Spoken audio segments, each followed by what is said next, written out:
Day and welcome to another edition of X Feed. Hope you guys have been having a phenomenal weekend, and we kind of were wondering what's going to happen with the charts, with the market, with everything. You have the Pokemon release. I got some crazy footage coming out of that. I'm not going to play too much of it here, but as per usual, people are still absolutely frothing at the mouth. Everything Pokemon. While you go and check out the crypto landscape, and boy, oh boy, is it nothing but like not roses, not butterflies, not any happiness or joy. You have half the people on the timeline that are saying we're about to enter the craziest bear market we've ever seen, and everybody on the timeline that's saying now is the time to buy is wrong. Well, on the other half, we have everybody saying, towards the end of Q4 in December to going into the new year, 2026 is going to be our year, and the timeline is completely divided. Well, we have NFTs kind of just sitting there, still getting brought up in different discussions. I was listening to Bill Noble this morning, and he was randomly bringing up how Madonna a few years ago was posting on Instagram about the fact that they bought a Bored Ape. It was like, at the time, that was the top. And then another interesting situation or perspective from him was, well, what if we get the rally, but in the stuff that nobody owns? And that's why you're seeing the likes of Zcash, Monero, the privacy play seems to be really taking off. But with all that random discussion, let's get into the traditional news as we still are catching up from the previous week. So Coinbase unveiling a new launch platform, and the only thing that I can think of as a response to reading this at like a not super in-depth perspective is simply, when we say everything's getting tokenized, it is absolutely happening. We've gone through so many different launch pads for NFTs, for tokens, for everything. And obviously we got the pump.fun for the meme coins. We're seeing different base protocols having that. I think it's called like luna.base, something Luna. But it's on base, but the token launches on the Binance Smart Chain. It's all confusing, but virtually everything is getting tokenized. And with that being said, we do the RWA SegMints Podcast. And on this past week, we had a conversation with Koji from Parallel. If you don't know what Parallel is, it is a massive sci-fi world that has NFTs enabled on it. It was a digital first game, and we go into a ton of different stories. We can scroll down. We have one with Chimpers. We have one with Vibes TCG with Yo Jeremy. We talked with the Parallels team. We've talked with all these different individuals. So if you're wanting to kind of get a little bit of a grasp on what's going on with the industry and essentially what's getting tokenized where, how people are thinking about connecting physical to digital, the link for that is down in the description below if you're on YouTube or on my bio on X, or if you just type in RWA SegMints on any podcasting platform. Robinhood CEO Vlad Tenev predicts tokenization will unlock 24/7 markets, and once people experience it, they'll never go back. And anybody that's like used crypto rails absolutely knows that that is the case. Absolutely knows that's the case. Just a matter of time. We still got that stigma going on.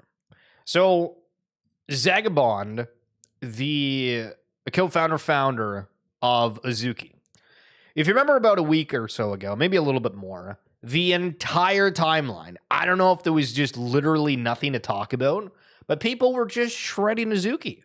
And then one person was like, all I see on the timeline is Azuki. I can't say that's necessarily a bad thing. Fair enough. But what does Zagabond has to say that caused such a massive movement on the timeline that it was either so provocative of what he said, or there was just nothing else to talk about, and Azuki happened to be the flavor of the day. So he said, hey, at Azuki, and this is obviously within the Discord. If you don't know what Azuki is, let me just bring up the collection right quick. I need to start doing that more, because I realize there's people that are trying to kind of get a grasp of what's going on in the first place. So Azuki, this is the website. It's essentially like an anime IP, where they've got the trading card games. They're working on shorts. They're working on a whole bunch of different stuff, including a platform where you're able to go and watch various anime for free. And they've gotten some really, really cool collaborations with that. So back to the post. When Azuki first launched, the NFT landscape was very different. Royalties provided a sustainable model, or so we thought. at the time. That allowed us to support community-led creativity through secondary trading volume. When royalties across the ecosystem effectively disappeared, that model changed. A community alone is not sustainable business unless the core IP is culturally strong and commercially scalable. It's a challenge the entire space has faced, and very few have been able to overcome it. Over the past few years, we've been one of the most creative communities in Web3, but for Azuki to thrive long-term, the Azuki IP itself needs to grow, and that requires focus on the products that can expand our reach far beyond the Web3 audience.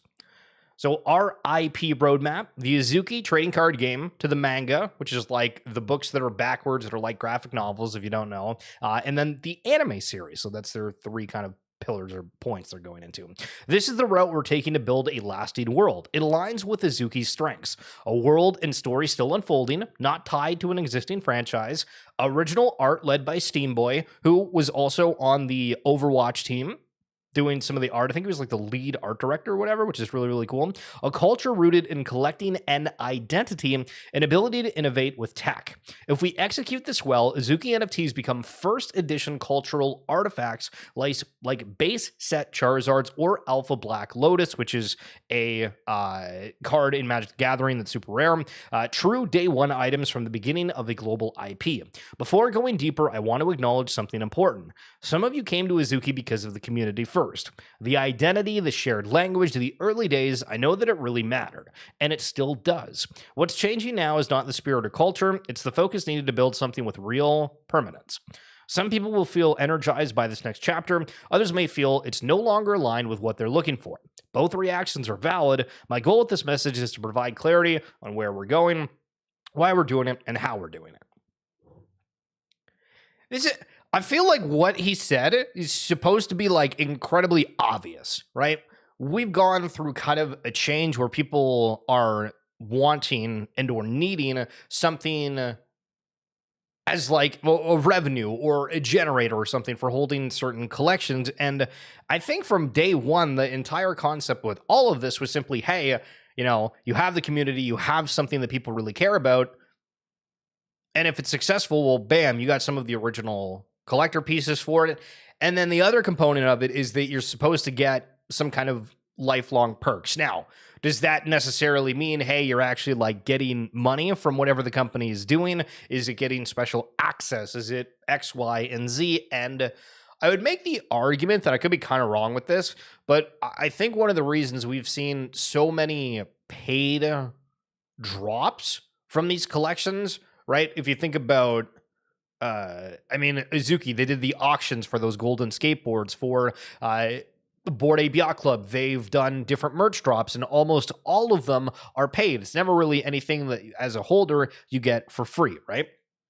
And I think the reason that they had to go that route is because of the royalties that were impacted that are no longer there. So for some of these collections that are multiple thousands of dollars, you used to get a couple $100 to $1,000 to potentially hundreds of thousands of dollars a day based off trading volumes. And that's just essentially gone away for these businesses. And they're like, hey, we need to keep doing stuff. We need to come up with some way to have funds for it. And that's why we've seen countless different paid things from all these collections. But at some point, I think that we're going to start seeing, hey, here's, a wild discount, or start having more of the free aspects of what these collections are offering. Thousands of grown adults are waking up as early as 3 to 4 a.m. just to line up at Starbucks stores for a limited edition seasonal bear cup, sparking fights and chaos at multiple locations. People are duking it out over collectibles. We have the Pokémon that is like continually happening, and then we have Starbucks. But what are they fighting over? This cute little bear mug. You know what? Are we going to throw fists for a Starbucks bear mug? I don't know. Probably not. But collectibles as a whole, just continue. It's $600. That's why people are having fisticuffs. Rare collectibles. We do it digitally. A lot of people like the physical variations of it. Check this out. This is crazy, but probably not shocking. Wash trading is the biggest problem in crypto. A new research paper from Columbia University published on November 7th via SSRN analyzes on-chain data from Polymarket, a leading blockchain-based prediction market platform, and concludes that approximately 25% of its total trading volume over the past 3 years has been inflated by artificial trading, primarily through wash trading practices. Wash trading involves users rapidly buying and selling the same contracts, often among their own or coordinated wallets. I mean, we've clearly seen that like across the industry, but some of the statistics on that, like that's a pretty high percentage. So Lore is a host for League of Legends. And I noticed this on the timeline the other day, and I was like, you know what? I'm just going to save it and share it. It's super funny. It's like, all right, it was a reaction to one of the teams that she was rooting for, like losing, but it's like, we still see the proliferation of the Pengu out there on the timeline anywhere. Then over in Canada, they had some soccer final, just complete whiteout. Unreal. Imagine playing soccer in those sort of conditions. Crazy. Mike Cagney, this one's going to give you a hopium for the MetaMask airdrop, by the way. So if you're hoping for a big win regarding that, this is it.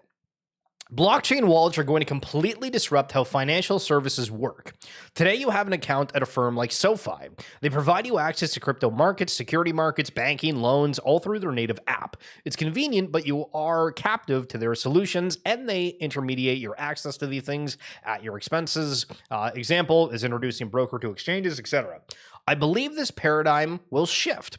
You will have a wallet. The wallet can attach to whatever crypto exchange, securities marketplace, or DeFi lending protocol you choose. You self-custody your assets, choose the best venues, and cut out the rent-seeking intermediation. I believe SoFi, Robinhood, and others lose their customers to wallets like Phantom, MetaMask, and Kepler. The single super app concept will lose out to Wallet Connect and DeFi. Yeah, I mean, if you would have told me that somebody like had the thought that like Robinhood is going to lose to MetaMask, I don't know. I don't know if I would take that side of the argument, but it is interesting with the whole self-custody concept. But I still feel the majority of people are not going to want to self-custody, but maybe I'm wrong. Maybe younger people are down with it. Just in USDT issuer Tether to spend $100 million in advertising on Rumble.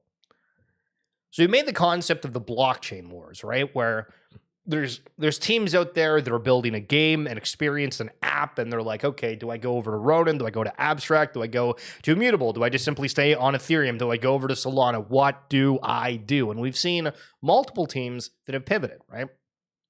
But maybe the argument should be more about the stablecoin war, because think about it. If I'm going to say, hey, what stablecoin are you like comfortable with? I feel most people would say USDC from Circle, right? But there's a big chunk of the world that would say USDT. We have the PayPal one that's coming out. I think MetaMask even did a stablecoin.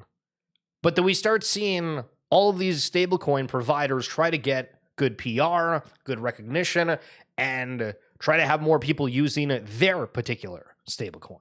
Tether, first look at potentially what that is. Adam Weitsman, again, every single day we seem to bring up something that guy's one of the billionaires within the space buying. I think this is one of the one-of-one quirkies. It's going out there, just absolutely buying everything within the NFT landscape. Crazy, crazy, crazy. So do you remember Pranksy? Pranksy had a crash out on the timeline, and Pranksy is a super notable individual. A little bit of a story time for you. Back in the day when Bored Ape Yacht Club was minting, we have videos of that on the YouTube channel if you scroll back and just check out the most popular videos from back in the day. But at about 2 a.m. when they started revealing, which I think was like April 30th, maybe it was May, yeah, I think it was April 30th. When around 2 a.m., I couldn't sleep. I was like, there's something going on here. And Pranksy and Blau, who is a musician, were in the Discord and being like, oh, we're gonna buy. And I was like, oh crap. And that's when I pinged like the Shillerverse Discord, and rest is history. But he went out and basically minted out the entire collection, and then as they went up, he sold a lot of them and has done a lot of things within the NFT space as a whole. But then last week tried to sell a collection and it didn't go well, and then he called Web3 a cesspool, and everything went like really, really bad on like a PR front for him. But it's hilarious that like 2 days before, OpenSea did like an entire story on him. And it's like, the hell is going on? We got crazy crash outs on the timeline. Exactly 3 years ago, the screenshot compared to today. So if we look at it, Bitcoin was at $18,676. Ethereum was at 1,366, and Sol, which my shoulder's in the way here, but it's at the bottom at $23 compared to today. Well, I mean, I guess the screenshot was a couple other days, but hovering around 100 for Bitcoin, and then 3,500 for ETH, and then 167 for Sol. Crazy, crazy, crazy banana pants. The median age of a U.S. home buyer now sits at a record high of 61 years. Holy smokes. Yo, real estate is out of reach. Goodness gracious. Goodness gracious. Kabuto King, the lovely Pokemon, saying Pokemon will eventually increase printing capacity. Future sets will have enormous print runs. Shelves will be stocked full of product. Great for kids and families to get access to cards, but bad for investors. It will be interesting to see how the hobby reacts. So imagine that you are like Pokemon right now, and you have such a, I don't know if healthy is the right word, but strong secondary market for Pokemon cards. What do? Do you go and say, hey, you know what? People are fighting over this. We have videos of just absolute crash outs, and we want the product to be available for everyone. Do you hold back supply in any sort of mantra, right? And that's one of the conversations around integrating blockchain of, all right, you know exactly how many cards there was going to be, because we still don't know, right? You go out there and you look at a certain card, and it could just simply have hundreds of millions of print runs, but people think it's super rare, and they're paying hundreds of dollars for this card. Theoretically, there's somewhere in a warehouse where they could just unleash millions of them. You don't know. And then Quid also saying Pokemon cards might legit be the most bulletproof investment you can make right now. Well, that's for some of the original ones, right? Because it feels like the newer product and the print runs and that kind of stuff is what they're talking about. So do you find, first editions and everything around that front really, truly take over? Potentially. Square Bitcoin payments are now live. So if you're a shop out there, do you remember how you used to take your phone and like plug in that little square and like rip your card? Now everybody's got machines and whatnot. But our sellers can now receive Bitcoin to Bitcoin, Bitcoin to fiat, fiat to Bitcoin, or fiat to fiat. Some more different opportunities for these shops to take the funds however they want. People get to choose. And this is the reaction to the market dynamics of what's been going on over the last little bit. Can we bring back Operation Choke Point 2.0, please? People are wanting to go back to when legal battles and just the fear that you were some kind of criminal for being within the crypto industry. They want that back. That's how bad the price action has been. How unbelievable is that? We'll see what happens. Obviously, this week's going to be interesting. A lot of people are calling for a reversal. A lot of people are calling for the start of a bear market. Everybody's all over the place. But that's going to be it for this edition of XFeed. If you are wanting to support the stream at all on YouTube, I do have kind of a membership area where if you just want to support the stream for like $2.99 a month, you're able to do so. And then here on Twitch, if you're watching on there, if you happen to have an Amazon Prime account, you can get a free Twitch Prime sub. But thank you guys so much for supporting. And if you're wanting to listen to that RWA SegMints podcast or any of them, be sure to check the link in the YouTube description below or in my bio on X. Thank you for coming through. Enjoy your Sunday. Peace.